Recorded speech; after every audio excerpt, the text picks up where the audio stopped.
So often when you say to people the term e-learning or digital learning, their kind of eyes glaze over. And it, in many respects, it hasn't had the best reputation over the years, which obviously lots of us are working hard to kind of change that. But I think part of that is this idea of learner fatigue in an organization. They're like, oh, it's another module that I've got to do or another piece of learning. So how do you think organizations should combat learning fatigue, when people are so busy and so time poor?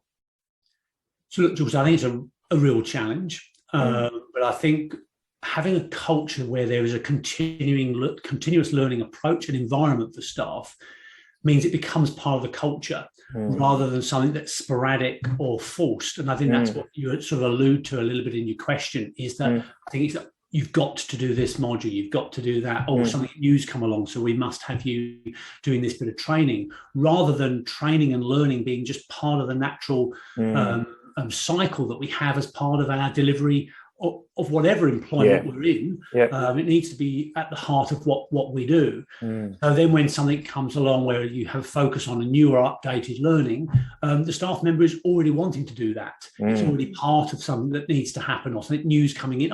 Okay, how do we learn to do that? So it's the energy from them that they want to do it. And actually it's because it's needed within the role that they do. So we don't tell all of our employees within an organisation, everyone's got to do this. There's some things that will be that way, health and safety, training, that's compulsory for all, obviously. But there's other areas where, is it going to be useful for me? Is it going to help me do my job better? One idea I've had much more is, again, should we be focusing on producing a sort of a collections approach where staff can dip into sort of a palette of different training and learning and updating opportunities and feel they want to, so that we give them time to explore that and then grow their portfolio, or grow gradually their portfolio of knowledge and skills. But I think that really takes an organisation to build differently in terms of the way they think about learning and professional development, and therefore they need to build that into work allocations. Otherwise, people don't have the time, and therefore it is an imposition to make time to do something. So you cannot expect colleagues just to learn things, develop new skills, do them well, do them effectively, if you don't give them the time and support to actually do the learning. So I hope that we can perhaps focus also on perhaps learning more from each other. So more peer partnership sort of approaches to learning. So it's not all about the individual needing to tick that box or do that bit of learning. And so coming back to trying to make learning fun, engaging, collegial, and with an emphasis perhaps more on sharing, learning together. And I think that just will create a different culture. Yeah, that's right. But it's a difficult challenge. Yeah, it's an interesting though idea of culture, because you're right. That notion of learning being an imposition is kind of, it's an unusual. I agree with you completely that is the culture in a lot of organisations. I mean, I think people inherently want to do their job well. I think people enjoy success and they enjoy feeling like they've achieved and like they've contributed, no matter what their role is. And so I think that, almost that notion of being an ongoing lifelong learner is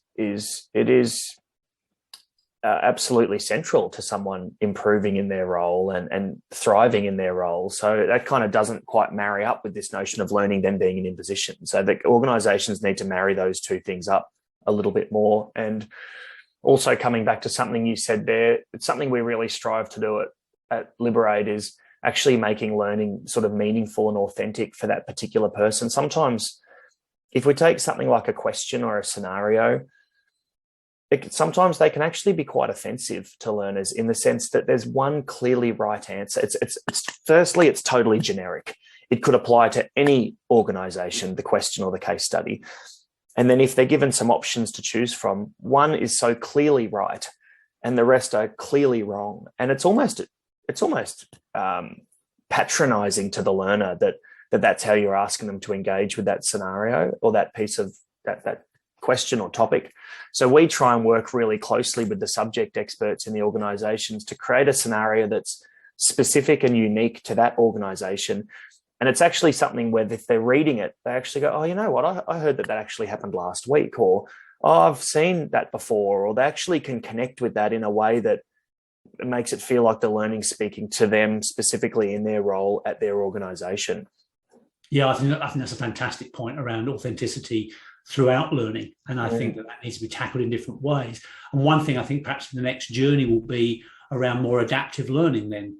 So we already think about adaptive learning in response to learning analytics so that we can do some of those changes on the spot and make it more personalized for individuals. And I think what you're saying there as well, to make it more authentic, maybe we can use adaptive learning within that sort of frame as well to tailor it for more individuals. So it might be in the same organization, but because you work in that area of the organization, the adaptive element is more directed to you because of that area working versus somebody else, rather than, as you say, have that more generic approach. That there is not a one size fits all to those things, not if you want really effective learning outcomes. As soon as people see a phrasing or a statement or a question or topic that doesn't relate to them, they've switched off. Exactly. And it can happen really quickly. And even if subsequent content does relate to them, you've still lost them that little bit. So I think that sort of targeted, authentic, meaningful learning. And again, that comes back to that idea of sort of bite-sized learning at a point of need, as opposed to kind of just a blunt approach to learning in an organization. Yeah, I like that.